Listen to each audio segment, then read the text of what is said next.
pengadilan, tidak di luar pengadilan. Sehingga perbuatan dalam kategori obstruction of justice itu penyelesaiannya idealnya, nah ini kita itu kuliah ya, harus selalu membingin idealita-idealita. Idealnya melalui mekanisme contempt of court, dan pelakunya secara khusus adalah penegak hukum yang terlibat dalam suatu persidangan, jaksa, polisi, advokat, tidak termasuk hakim yang bertindak menyidangkan suatu perkara. Nah ini, jadi kita memang harus kebaruan. Hukum itu terus tegak, bergerak terus, lajunya masyarakat seperti itu. Itu pandangan saya seperti itu. Nanti mahasiswa juga harus berpandangan. Menurut saya itu contempt of court gitu ya. Bukan obstruction of justice yang harus diadili di luar. Idealnya melalui mekanisme contempt of court, dan pelakunya secara khusus adalah penegak hukum. Jadi hakim di situ sebenarnya bisa bertindak sebagai Eigenrichting. Eigenrichting itu ya seorang hakim ya bisa berubah seketika menjadi polisi, menjadi jaksa, menjadi eksekutor begitu ya. Ini seharusnya seperti itu idealnya. Jadi hukumnya itu cepat begitu.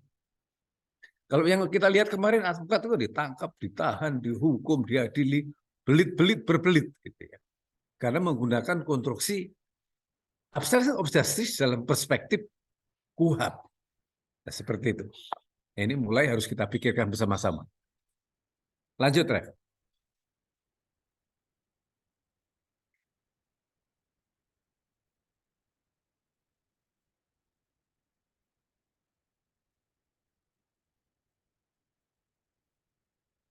Nah,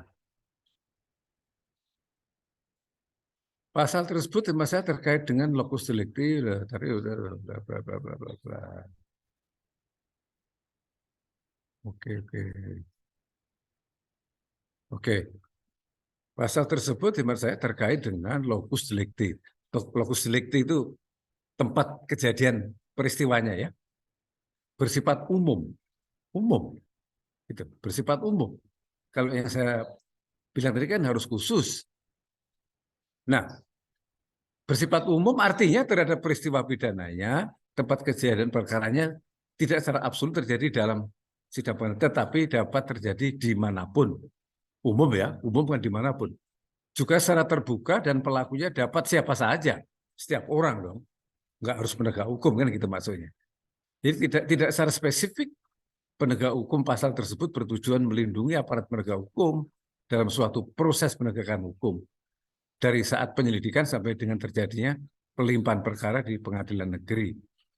Kedua pasal, sebentar. Kedua pasal yaitu pasal 21 Undang-Undang Tipikor dan pasal 221 KUHP tersebut dalam pemahaman saya memiliki karakter perbedaan yang sangat jelas. Dan nanti mahasiswa bikin ulasan ya. Nggak harus sama dengan saya juga nggak apa-apa. Sama dengan KPK juga boleh. Sama dengan jaksa boleh juga. Ini kan demokrasi ya, pandangan hukum itu. Pasal 21 Undang-Undang Tipikor bersifat khusus ditujukan kepada penegak hukum dalam suatu proses persidangan di pengadilan. Itu pandangan saya ya. Sedangkan pasal 221 ayat 1 KUHP bukan pasal yang bersifat khusus ditujukan kepada seorang advokat, akan tetapi pasal tersebut ditujukan kepada setiap orang dan atau barang siapa. Jadi siapapun yang menghalang-halangi jalannya proses penegakan hukum adalah bentuk perbuatan yang dapat dikualifikasi sebagai kejahatan pada umumnya. Sebentar. Siapapun subjek hukumnya, dapat seorang pengacara, dapat orang umum yang bukan profesi pengacara, dapat dijerat dengan menggunakan pasal tersebut. Kedua pasal tersebut dalam pandangan saya tidak seluruhnya identik dengan obstruction of justice. Sehingga agak salah kaprah gitu ya. Salah kaprah atau misleading gitu ya. Jika siapapun pelakunya yang melanggar pasal 21 Undang-Undang Tipikor dan pasal 221 KUHP secara serta-merta disebut sebagai bentuk perbuatan obstruction of justice. Nah, dalam pemahaman saya, obstruction of justice itu hanya diperuntukkan khusus bagi penegak hukum, advokat, polisi, jaksa, tidak termasuk hakim dalam proses persidangan pemeriksaan perkara pidana. Sehingga pelakunya, Mbak lanjut ini karena perlu penegasan. Sehingga pelakunya dapat dikenakan hukuman melakukan contempt of court adalah setiap perbuatan, sikap, tingkah laku, dan atau ucapan yang dapat merendahkan dan merongrong kewibawaan, martabat dan kehormatan badan peradilan. Ini coba, ini kan gila bener ini. Dari perspektif konsep itu bagus. Gila yang saya maksud itu bagus sekali gitu. Luas penafsirannya. Dengan demikian, obstruction of justice dalam sistem peradilan Indonesia idealnya merupakan bentuk perbuatan yang dapat dikategorikan dalam penyelesaian dengan menggunakan mekanisme contempt of court. Itu rumusannya sangat bagus gitu ya. Sangat bagus dan luas.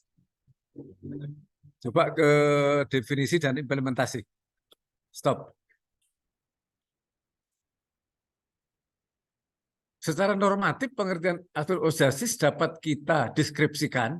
Nah ini, jangan lupa ya kalau saya bikin bahasa deskriptif itu deskriptif, generalis, bahasa general. Itu metode penelitian juga deskriptif itu, semacam asumsi gitu ya. Ya tidak perlu dibuktikan dengan asumsi itu kalau dalam tulisan ini. Secara normatif pengertian obstruction of justice adalah tindakan yang menghalang-halangi proses hukum yang sedang dilakukan oleh aparat penegak hukum, baik terhadap saksi, tersangka maupun terdakwa. Nah ini, ya, jadi para penegak hukum, ya termasuk saksi, tersangka maupun terdakwa, apabila merusak sistem peradilan di dalam sidang itu, ya itu harusnya kita kategorikan masuk obstruction of justice. Sebab kalau enggak, nanti efeknya belum apa-apa sudah mudah ada semacam kriminalisasi advokat begitu ya, kalau menggunakan mekanisme itu. Nah, kalau ini waktu saya tulis itu baru 2 advokat, ini udah tambah banyak ini. Nah, secara teorisasi mengacu kepada pengertian secara deskripsi atas pengertian dari obstruction of justice tersebut dapat ditarik sebagai suatu hipotetis bahwa perbuatan menghalangi proses hukum yang sedang dilakukan oleh aparat penegak hukum adalah dalam koridor persidangan di pengadilan yang melibatkan hakim, jaksa, polisi, advokat, tersangka, dan saksi. Lanjut. Ya. Nah, jadi karena ini yang saya buat di sini poin-poin yang prinsipal gitu ya, maka saya sebut di sini contempt of court adalah wewenang hakim yang bersidang di dalam sesuatu perkara pokok, lalu terjadi insiden kan begitu. Coba bayangkan, contempt of court, wewenang hakim, kan hakim itu kan juri yang mengatur segalanya dalam persidangan itu hakim itu, yang bersidang dalam sesuatu perkara pokok, lalu terjadi insiden kan gitu. Nah, maka hakim itu berwenang untuk memutuskan adanya pelanggaran yang mengganggu, mengobstruksikan lancarnya sidang, gitu ya. Jadi hakim itu harus mengobstruksikan lancarnya sidang-sidang dan secara kontan bisa menjatuhkan pidana denda atau penjara serta langsung mengeksekusinya. Tuh, itu idealnya seperti itu.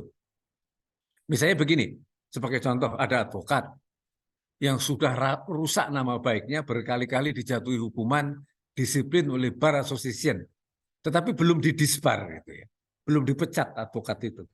Apalagi Indonesia sekarang nggak bisa memecat advokat ya, nggak ada dasar hukum untuk memecat orang belum punya legal standing, mabesnya belum ada, siapa mau memecat kan begitu ya. Nah ini satu contoh, belum ada disbar, sengaja mengobstruksikan jalannya sidang pengadilan dengan pertanyaan-pertanyaan yang tidak relevan, memancing-mancing jawaban-jawaban yang bohong, dan sebagainya. Lalu hakim seharusnya kan mengucap, you are in contempt.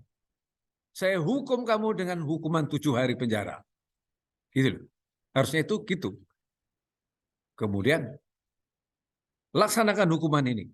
Nah itu jurusita langsung turun, di situ ada polisi tangkap, penjara 7 hari, itu ikan rating gitu. Nah, kalau enggak gimana? Akibatnya di Indonesia kita tahu sendiri. Nanti sidang udah etikanya sudah kemana-mana, nggak jelas, ini bukan salah siapa-siapa ya. Karena memang kita belum bisa menegakkan kode etik. Nah itu contempt of court itu seharusnya yang bisa menjembatanin. Jadi dalam hal ini hakim bertindak sebagai pengadu, pemeriksa perkara, pemutus, eksekutor putusan. Nah ini untuk S2 soalnya ya, ini harus kita kasih materi ini. Jadi kita itu berpikir seperti pikiran almarhum Prof. Sucipto Harjo kan. Bagaimana hukum itu memang harus reformasi betul. Hukum itu memang harus bergulat dengan perubahan masyarakat yang cepat. Nah itu tadi kan sudah jelas. Karena pengacara itu di dalam sidang itu memancing-mancing sehingga keadaan keruh, genting, gitulah kira-kira. Jadi maka hakim boleh bertindak seperti itu. Jadi di dalam hal ini hakim bertindak sebagai pengadu, pemeriksa perkara, pemutus, eksekutor putusan juga. Dalam istilah Indonesia, hakim main hakim sendiri kan. Kan gitu kan? Wah, apa boleh main hakim sendiri? Nah, makanya saya mengambil referensi dalam istilah Belanda, Eigenrichting. Nah, menurut almarhum Mr. Sumarno P. Werianto, ini perlu. Sebab kalau hakim harus mengadukan advokat itu kepada polisi, lalu polisi mengusut, jaksa memeriksa, mengajukan kepada grand jury untuk mendapat indictments, lalu baru disidangkan dengan petit juri. Dapat memakan waktu yang berbulan-bulan.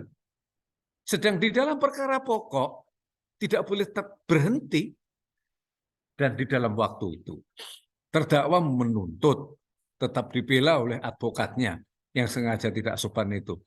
Suatu situasi yang impossible. Dan karena itulah hakim diberi wewenang untuk main hakim sendiri seperti di atas. Nanti bayangkan seorang advokat dilaporkan hakim, diperiksa polisi, kemudian dituntut jaksa. Sementara advokat di dalam kode etik bertanggung jawab terhadap kliennya. Mungkin kliennya itu 20 di kantor gitu ya. Itu kan mengganggu. Gitu. Ini konstruksinya itu seperti itu. Jadi ini kita kalau S2 itu mesti harus ke depan gitu ya. Hukum-hukum yang ideal. Kalau hukum-hukum yang sudah konvensional kan sudah gampangnya kita baca begitu ya di KUHP. Jadi situasi impossible. Impossible. Belum lagi nanti kalau advokat melaporkan jaksa. Masa dibalik begitu. Advokat melaporkan hakim. Ya akan terjadi apa di negeri ini? Jadi ruwet. Nggak logis gitu. Tidak mendekati logika hukum. Contoh tersebut adalah gambaran lembaga contempt of court dari Amerika. Apakah sesuai dengan kondisi peradilan di Indonesia? Jadi ini tadi Mr. Sumarno itu menggambarkan peradilan yang di Amerika gitu ya. Saya mengambil dari pikiran Mr. Sumarno. Contoh tersebut adalah gambaran lembaga contempt of court dari Amerika. Apakah sesuai dengan kondisi peradilan di Indonesia? Di Amerika, pencalonan untuk menjadi hakim aja harus mendapatkan persetujuan dari Bar Association. Stop dulu. Ini coba renungkan. Di Amerika, pencalonan untuk menjadi hakim harus mendapat persetujuan Bar Association. Bar, organisasi advokat nasional. Lah kita di Indonesia ada 100, bagaimana minta persetujuannya? Ya nggak mungkin kan? Nah, kemudian sesuai dengan kewajiban advokat, gitu ya. Menjadi hakim harus mendapat persetujuan Bar Association. Sesuai dengan kewajiban advokat, duty to police the bench, advokat wajib mengawasi hakim, kan gitu. Loh, di sana ini kooperasi hukum ini. Advokat juga wajib mengawasi hakim, dan advokat-advokatlah yang paling tahu kualitas. Iya dong, yang tahu advokat yang berkualitas semana kan juga advokat. Nah, maka organisasi advokat itulah yang merekomendasi senior advokat yang diusulkan menjadi hakim, baik kecakapannya maupun kejujurannya, mentalnya.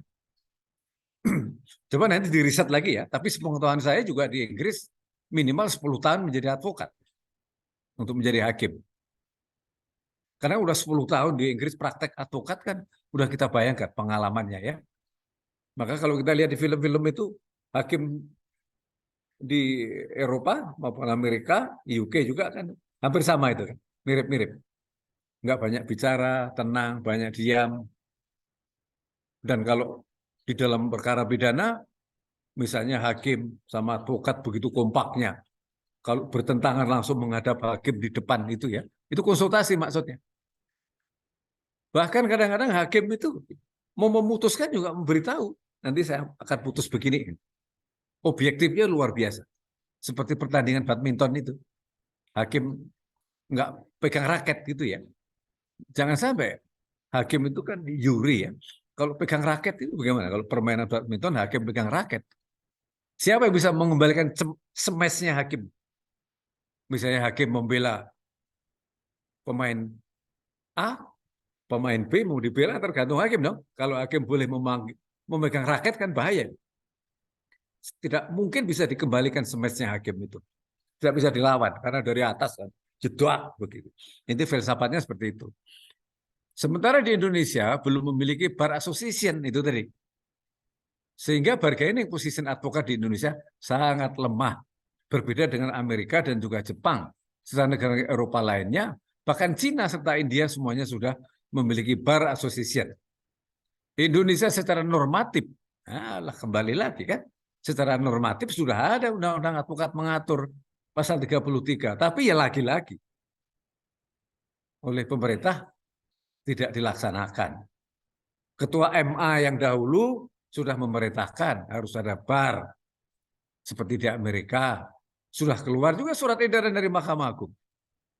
Yang dimaksud organisasi advokat menurut undang-undang adalah udah, tapi ya nanti ganti kekuasaan Mahkamah Agung ya ganti lagi policy gitu. Nah, sudah makanya kita nggak usah bicara di kita bicara idealitanya aja dulu. Lanjut, Revi. Stop. Nah, penutup dan kesimpulan. Pasal 21 Undang-Undang Tipikor nomor 31 tahun 99 dan pasal 221 ayat 1 KUHP memiliki karakter yang berbeda. Ini ya, menurut saya karakternya berbeda. Nanti kalau mahasiswa lebih membedah lagi lebih bagus. Apa yang dimaksud perbedaan karakter itu? Itu ya, lebih diperkaya begitu. Bisa juga untuk bahan tulisan kan? Diperkaya dengan referensi-referensi sehingga pro dan kontranya itu kelihatan sekali. Ada yang setuju, ada yang tidak setuju, tapi semua memiliki legalitas logika hukum begitu ya. Nah, pasal 21 Undang-Undang Tipikor nomor 31 secara khusus ditujukan kepada penegak hukum yang dengan sengaja melakukan pelanggaran dengan tujuan mengganggu jalannya persidangan. Itu pasal 21. Sedangkan pasal 221 KUHP secara tekstual diperlakukan bagi setiap orang umum, termasuk advokat dapat dijerat dikenakan pasal tersebut. Jika seorang advokat diduga melakukan pelanggaran berdasarkan kedua pasal tersebut, idealnya sebelum dilakukan acara pemeriksaan BAP, bar association itu memeriksa dahulu apakah perbuatan advokat tersebut dapat dikualifikasi sebagai perbuatan pelanggaran kode etik atau tidak. Jika terbukti melanggar kode etik Indonesia, kode etik advokat Indonesia, maka perkara pidana dapat berlanjut gitu ya. Sebaliknya jika tidak terbukti melakukan pelanggaran, maka perkara pidana tidak berlanjut. Nah, itulah kira-kira pandangan obstruction of justice yang sudah kita muat di publik dan juga banyak sekali respon-respon. Namun demikian, kita tetap akan mengedepankan pemikiran-pemikiran logika-logika yang demokrasi sehingga nanti semester 3 itu lebih kaya dengan pengayaan pemikiran begitu ya. Nah, nanti juga dalam hal ini karena di situ ada juga bar association gitu ya. Karena undang-undang advokat kita kan mengenal asas limitatif. Asas limitatif. Maksudnya gini, dalam rangka menjaga teori demokrasi itu kan bebas kan, kebebasan, kebebasan. Maka, nah, tapi nanti cari sendiri pasalnya ya, saya juga nggak hafal pasal. Maka Undang-Undang Dasar 45 itu secara filosofis mengenal asas pembatasan itu limitatif dalam rangka mengawal teori demokrasi tadi. Maka pembentuk undang-undang boleh membatasi, gitu loh. Maka di dalam undang-undang advokat itu pasal 33 itu kan disebut ada 8 organisasi advokat. Maksudnya limitatif itu, limitasi. Pembatasan jumlah gitu ya. Dan itu tidak melanggar konstitusi. Nah, itu juga bisa untuk saudara kaji nih. Tidak melanggar. Nah, kemudian sekarang berubah menjadi hampir 100 begitu ya. Boleh nggak ya? Nah, ini pertanyaan juga. Harus saudara jawab juga. Nanti dikaitkan dengan, kan banyak pendekatan hukum itu ya. Hukum itu ada sosiologi, antropologi, budaya, macam-macam. Ada hukum dalam pengertian studi historika, banyak. Ada pendekatan norma, pendekatan undang-undang, ada tafsir luas, tafsir khusus, gramatikal, macam-macam ya. Itu sebenarnya dari perspektif ke depan, for the future, untuk hukum kita itu, sebenarnya tidak ada masalah undang-undang itu apabila penguasa ini memaknai sebagai kepentingan penguatan daripada criminal justice system. Itu. Jadi undang-undang advokat itu harus dilihat dari perspektif sosiologis juga, latar belakangnya, maksud dan tujuan undang-undang dibuat itu untuk apa sih? Kan gitu ya. Tafsir hukum itu kan seperti itu. Oh, ternyata dalam rangka penguatan sistem peradilan pidana Indonesia atau penguatan sistem peradilan Indonesia atau penguatan criminal justice system. Lalu apa yang dikuatkan? Kalau kita tetap tidak memiliki bar nasional, apa yang mau dikuatkan? Kan tidak bisa duduk bersama dalam kerangka membangun hulu hukum. Kan gitu. Sehingga akibatnya seorang advokat apabila KPK melarang kalian tidak boleh mendampingi saksi misalnya. Terus kita mau melalui jalur apa? Nggak ada jalur kan? Mau jalur apa coba? Ini jadi kita S2 itu sulit. Karena benturan antara perintah dan kenyataan kan. Antara desain, dasolen, implementatif, itu sangat sulit. Tapi di dalam kesulitan itulah kita ingin mencari solusi. Itulah tafsir hukum. Ya. Jadi kembali kepada ini tadi, penguatan-penguatan secara teknis harus kita buat menurut apa namanya tugas dan kewajiban kita masing-masing. Karena S2 itu nanti kan S3 juga dari dokter ya, dari pejabat, ada pejabat eksekutif, yudikatif, legislatif, semua memiliki karakter untuk melakukan suatu kebijakan. Teori-teori kebijakan itu sangat penting nantinya. Bahkan hakim punya kebijakan, jaksa punya kebijakan, polisi punya kebijakan, advokat juga punya kebijakan. Teori kebijakan itu harus dikuasai juga nanti terkait dengan advokatur ini. Kita bisa membayangkan nggak ya? Sebenarnya kalau Kejaksaan Agung Republik Indonesia atau jaksa dari fungsinya masing-masing dari awal memperhatikan karakter ilmu hukum, norma hukum, azas, itu sebenarnya hukum itu sangat mudah. Karena pada akhirnya the man behind the gun. Pada akhirnya kembali kepada manusia sistem itu. Katakanlah P21, berkas diterima oleh jaksa. Jaksa mempelajari, bukti tidak cukup. Ya, dikembalikan kepada polisi. Polisi tidak bisa memenuhi, ada cukup. Jaksa keluarkan SP3, selesai sudah. Jadi itu bisa memangkas dari hulu perkara yang menumpuk seperti gunung berapi itu Gunung Merapi yang di Jaksa Agung itu bisa selesai dalam waktu singkat. Akibatnya menumpuk, bukan main. Narapidana perkara apapun dilakukan. Padahal dari tingkat kebijakan hukum tadi, jaksa sebagai JPU juga bisa. Bahkan JPU yang sidang di pengadilan itu punya kebijakan juga. Kan JPU, jaksa itu bekerja kan kolektif ya, kolegial. Tapi begitu sudah diserahkan oleh JPU, jaksa penuntut umum, dia melakukan tugasnya, maka sudah jadi itu rangkaian pasal itu. Ya, ada pasal primer, subsidiar, lebih subsidiar lagi, primer, macam-macam model gabungan kan, model dakwaan, alternatif, kemudian gabungan, kemudian juga model-model dakwaan yang bersifat tunggal atau jamak, ya macam-macam banyak model dakwaan. Nah, jaksa penuntut umum sebenarnya dari awal, kalau memang melihat, karena tugas jaksa itu apa sih? Kan membuktikan bahwa seseorang ini melakukan perbuatan pidana begitu, atau seseorang ini korupsi begitu ya. Kalau perkara korupsi. Nah, JPU begitu melihat bukti-bukti tidak memadai di persidangan, tidak cukup, tidak yakin gitu.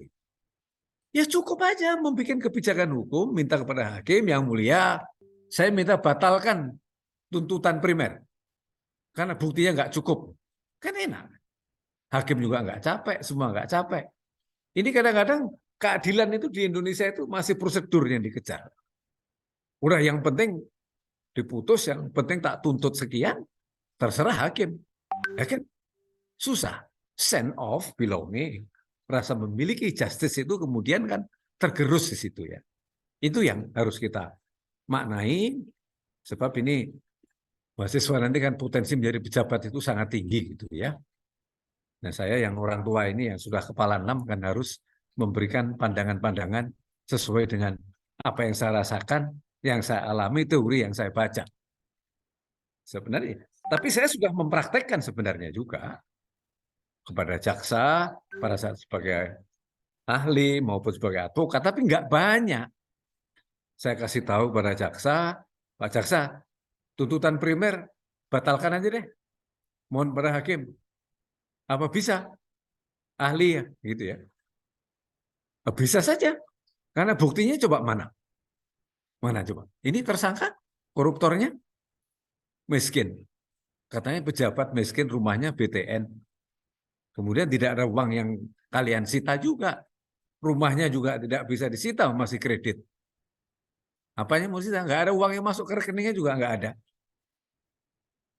Tapi ini konstruksinya kan pasal 55 terkait memperkaya orang lain. Iya, memperkaya orang lain.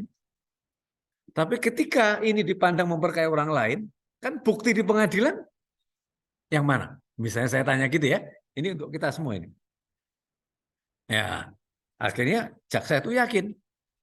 Akhirnya dia minta, yang mulia, mohon dengan hormat, tuntutan primer saya batalkan. Ya gitu. Ini advokat itu juga harus negarawan. Jaksa juga harus negarawan. Apalagi hakim, polisi gitu ya. Nah, kalau enggak nanti ya jadi akrobatik semua. Jangan sampai hukum bagaikan air di atas daun talas kan. Bisa peliak-peliuk ke sana kemari 360 derajat kan ngeri itu. Tidak ada kepastian begitu ya. Sedangkan sekarang perkembangan hukum itu demikian cepatnya. Bahkan kemarin saya ke London belum ada 2 minggu lalu kan, itu di bandara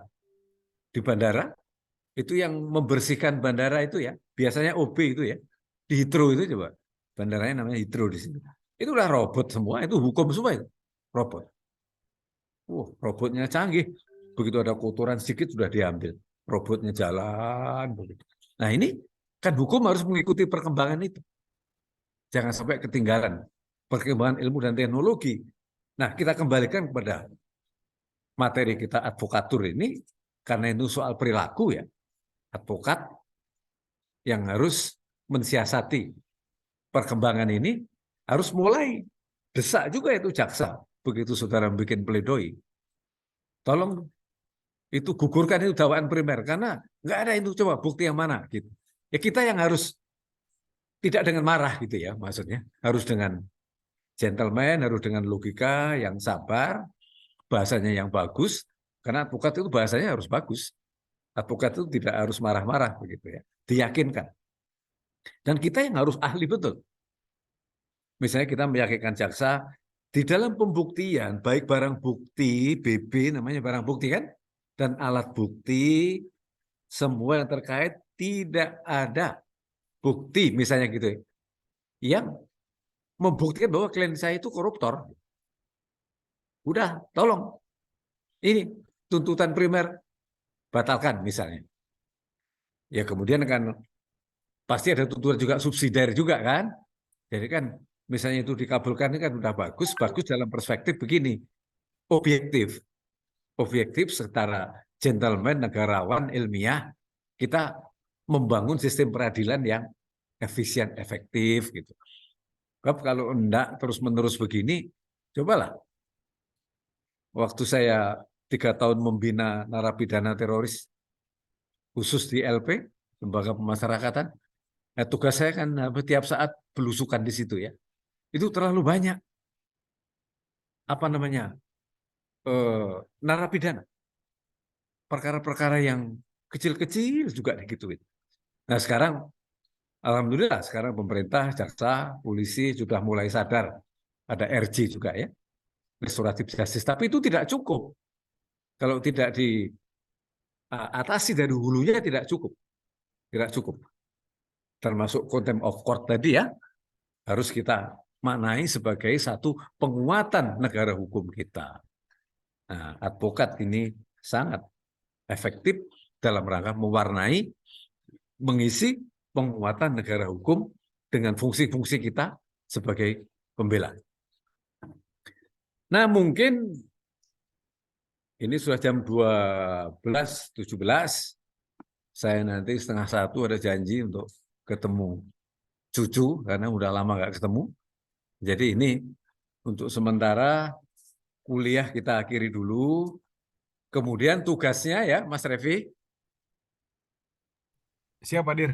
Nah, tugas mahasiswa tadi membuat suatu eh, eh, pendapat uraian terkait dengan obstruction of justice seperti jurnal yang sudah saya tulis itu ya. Nanti diserahkan, tapi supaya tidak lupa nanti Mas Revi bikinin ya secara tertulis ya.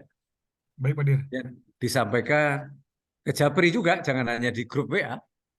Nanti takutnya nggak sampai lupa begitu. Ya sementara Gimana, itu Hadir? dulu ya, Pak Mas Revi masih ada yang mau disampaikan? Mungkin secara internal ada tugas.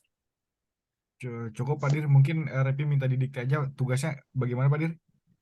Ya, jadi pandangan mahasiswa atas obstruction of justice sebagaimana materi yang disuguhkan tadi, nanti sampaikan ke Nida supaya disampaikan ke mahasiswa ya. Oh, Nanti baik, apa? Hadir. Pandangan mahasiswa apa nanti? Tapi nanti lampirkan itu, linknya itu. Oh, link yang tadi ya, Pak Izin Hadir. Pak Baik, Dokter, baik, baik. Ya, izin Pak nanti. Dokter, Mas Kati. Halo, Ya, halo Silakan, Pak Pak Dokter. Mon. Pak Munawar. Izin. Kalau tidak salah Pak Dokter, kita sudah mengerjakan itu karena itu menjadi tugas UTS kalau tidak salah Pak Dokter. Oh, alhamdulillah, bagus kalau begitu. Sudah ya Siap, kemarin Pak ya? Dokter. Iya Pak Oke, Dokter. oke, Referensinya yang link yang ini Pak Dokter. ya oke Habis kalau gitu nanti saya cek di admin saya ya. Oke, Siap Pak Dokter. oke kalau gitu sampai ketemu ya di perkuliahan berikutnya. Terima kasih atas perhatiannya. Wassalamualaikum warahmatullahi wabarakatuh. Waalaikumsalam. Waalaikumsalam Rep, warahmatullahi Revi, wabarakatuh. sebelum Udah, Pak. ditutup bisa enggak kita foto, Rep? Boleh, Bersama. Pak Hadir. Silakan. Ya, tolong dong. Mau saya masukkan di IG. Yuk, Bapak. Silakan on cam dulu, Bapak-bapak. Ya, on cam semua ya.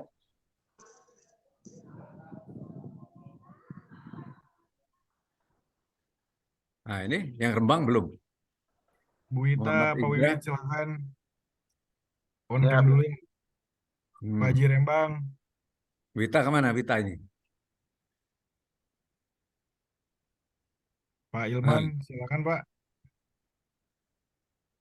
Nah, nanti dilihat ya WA Bapak ya. Sebentar Pak, Nanti terus kita. hitungan 3 Pak ya, foto ya. Pak Dedi, Pak Ilman Oke. mungkin bisa on cam Pak. Itu Wita belum kelihatan jempolnya doang itu. Eh, Ya. baik. Gimana Pak Bu Wita, Pak Dedi? Ya oke Baik. dah kalau masih ada Hitungan 3 gangguan Pak ya. teknis. Ya Hitungan oke, 3 Pak ya. lanjut, lanjut. 1, 2, 3. Oke, cukup Pak. Cukup, nanti dikirim ya. Baik Pak. Oke, makasih. Saya izin live dulu ya. Terima kasih Pak Dokter. Ya, sama-sama. Siap Pak Dokter. Ya.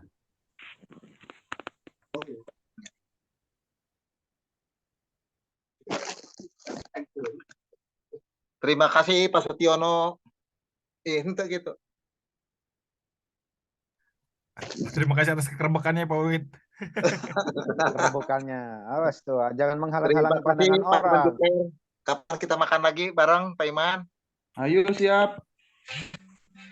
Tuh, Bung Indra Bosen tuh. orang mau ketua, Ayo siap. Nah, orang mau bosen, anu ieu na kuliahna ieu bae.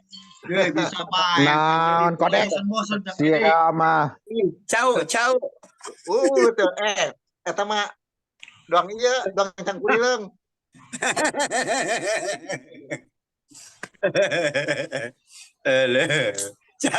Jauh.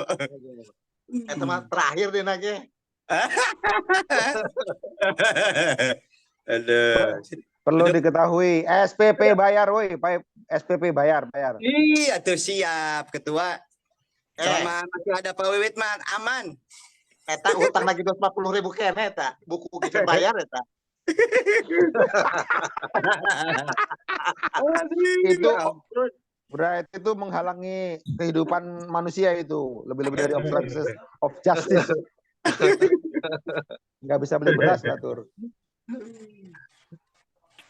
Pak Ketua, izin Izin menemui para Bapak. Ya,